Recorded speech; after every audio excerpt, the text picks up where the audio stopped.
ಏನಾದ್ರೂ ದುಬಾರಿಯಾಗಿ ಇನ್ನೊಂದು ಸ್ವಲ್ಪ ಮಾಡೋದಕ್ಕೆ ಯೋಚನೆ ಮಾಡ್ತಾರೆ. ರೆಗ್ಯುಲರ್ ಆಗಿ ಆ ರೀತಿ ಪ್ರಾವಿಷನ್ ಇದೆ. ಬಿಡಾಡಿ ವೆಹಿಕಲ್ ಗಳನ್ನ ತೆಗಿತಾ ಇದ್ದೀರಾ, ಬಟ್ ನೋ ಪಾರ್ಕಿಂಗ್ ನಿಲ್ಸೋದಕ್ಕೆ ಟೋಯಿಂಗ್ ಯಾವಾಗಿಂದ ಶುರು ಮಾಡ್ತೀರಾ ಸರ್? ಟೋಯಿಂಗ್ ನ ಅದು ಬೆಂಗಳೂರು ಸೌತ್ ಕಾರ್ಪೊರೇಷನ್ ಅಲ್ಲಿ ಈಗಾಗಲೇ ಆರಂಭ ಮಾಡಿದ್ದಾರೆ. ಅದನ್ನ ಮುಂದಿನ ದಿನಗಳಲ್ಲಿ ಸ್ಟೆಪ್ ಬೈ ಸ್ಟೆಪ್, ಹಿಂದೆ ಏನು ಕೆಲವು ಕಂಪ್ಲೇಂಟ್ಸ್ ಬಂದಿತ್ತು ಆ ಕಂಪ್ಲೇಂಟ್ಸ್ ಮರುಕಳಿಸದ ಹಾಗೆ ಸ್ವಲ್ಪ ಡಿಸಿಪ್ಲಿನ್ಡ್ ಆಗಿ, ಎಲ್ಲೂ ದುರುಪಯೋಗ ಮಾಡೋದಕ್ಕೆ ಅವಕಾಶ ಇಲ್ಲದೆ ಮುಂದಿನ ದಿನಗಳಲ್ಲಿ ಸ್ಟೆಪ್ ಬೈ ಸ್ಟೆಪ್ ಕೆಲವು ಮುಖ್ಯವಾಗಿ ಮುಖ್ಯ ರಸ್ತೆಗಳಿಂದ ಆರಂಭ ಮಾಡಿ, ಮುಖ್ಯ ರಸ್ತೆಗಳಲ್ಲಿ ಪಾರ್ಕಿಂಗ್ ಅನ್ನ ವೈಲೇಷನ್ ಮಾಡುವಂತಹದನ್ನ ಪ್ರಯಾರಿಟಿ ಕೊಟ್ಟು ಅಲ್ಲಿ ಇಂದ ಆರಂಭ ಮಾಡಿ. ಯಾಕಂದ್ರೆ ಅಟ್ ಎ ಟೈಮ್ ಎಲ್ಲಾ ಕಡೆ ನಾವು ಮಾಡಕ್ ಆಗೋದಿಲ್ಲ, ಒಂದೊಂದು ಆದ್ಯತೆ ಪ್ರಯಾರಿಟಿಯನ್ನ ಇಟ್ಕೋಬೇಕಾಗತ್ತೆ.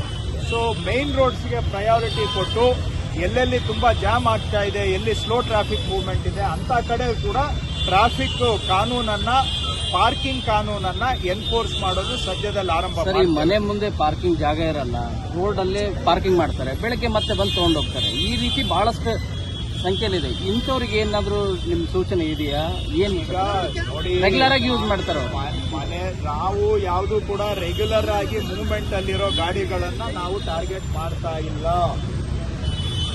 ವಾರಗಟ್ಲೆ ಒಂದೇ ಕಡೆ ಬಿಟ್ಬಿಟ್ಟು ಹೋಗುವಂತ ವೆಹಿಕಲ್ಗಳನ್ನ ನಾವು ಟಾರ್ಗೆಟ್ ಮಾಡ್ತಾ ಇದ್ದೇವೆ.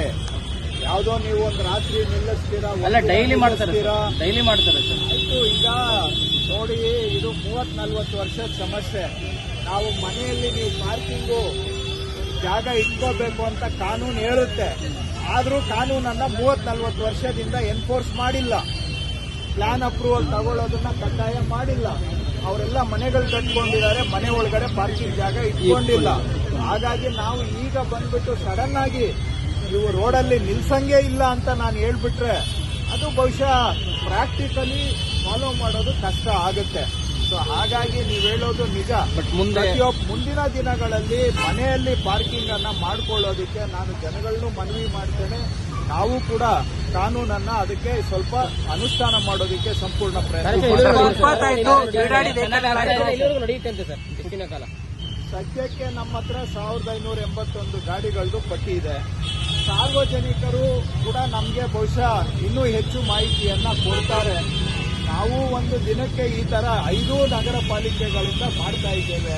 ಪ್ರತಿನಿತ್ಯ ಒಂದು 200-250 ಗಾಡಿಗಳಿಗೆ ಈ ರೀತಿ ನೋಟಿಸ್ ಅಂಟಿಸಬೇಕು ಅಂತ ನಾನು ಅವರಿಗೆ ಹೇಳಿದ್ದೇನೆ. ಸೊ ಟೋಯಿಂಗ್ ಮಾಡಕ್ಕೆ ಇನ್ನೂ ಒಂದು ವಾರ ಬಿಡ್ತೀವಿ, ಯಾಕಂದ್ರೆ ಕಾನೂನಲ್ಲೂ ಕೂಡ ಒಂದು ವಾರ ನೋಟಿಸ್ ಪೀರಿಯಡ್ ಇದೆ. ಹಾಗಾಗಿ ಒಂದು ವಾರ ಆದ್ಮೇಲೆ ಟೋಯಿಂಗ್ ಶುರು ಮಾಡ್ತೇವೆ. ಅಲ್ಲಿವರೆಗೂ ಇನ್ನೊಂದು ವಾರದಲ್ಲಿ, ಯಾಕಂದ್ರೆ SIR ಕೆಲಸ ಬೇರೆ ನಡೀತಾ ಇದೆ. SIR ಕೆಲಸದಲ್ಲಿ ಅಧಿಕಾರಿಗಳು ತುಂಬಾ ಮಗ್ನರಾಗಿದ್ದಾರೆ, ಬ್ಯುಸಿ ಇದ್ದಾರೆ. ಸೊ ಅದನ್ನ ನೋಡಿಕೊಂಡು ಒಂದು 10 ದಿನದವರೆಗೆ ಈ ರೀತಿ ಸ್ಟಿಕ್ಕರ್ ಎಲ್ಲಾ ಕಡೆ ಅಂಟಿಸ್ತೇವೆ. ಅದಾಗಿ ಒಂದು ವಾರ ಆದ್ಮೇಲೆ ಟೋಯಿಂಗ್ ಅನ್ನ ಶುರು ಮಾಡಿ.